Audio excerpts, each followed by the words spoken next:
দীর্ঘদিন ধরে হাসপাতালে চিকিৎসাধীন থাকা স্কুলগাড়ি দুর্ঘটনায় আহত মোহাম্মদ হাশিম তালুকদারের শারীরিক অবস্থা অত্যন্ত সংকটাপন্ন।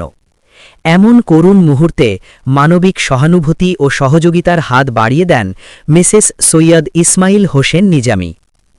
আজ নির্বাচনী প্রচারণার অংশ হিসেবে তিনি শিলছড়ির হাজিরটেক এলাকায় আহত মোহাম্মদ হাশিম তালুকদারের বাড়িতে গিয়ে তার শারীরিক খোঁজ খবর নেন।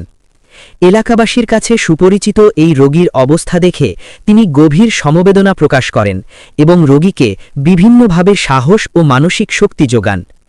এ সময়ে তিনি রোগীর মাথায় স্নেহভরে হাত বুলিয়ে দেন এবং বলেন, ইনশাআল্লাহ ভালো হবে।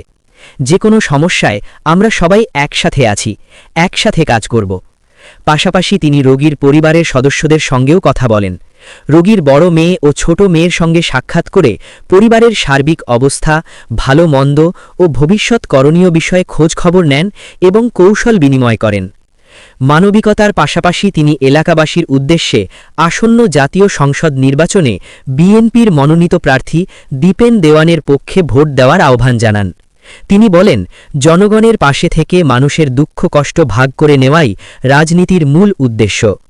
এলাকাবাসী মিসেস সৈয়দ ইসমাইল হোসেন নিজামীর এই মানবিক উদ্যোগের ভূয়সী প্রশংসা করেন এবং তার প্রতি কৃতজ্ঞতা প্রকাশ করেন।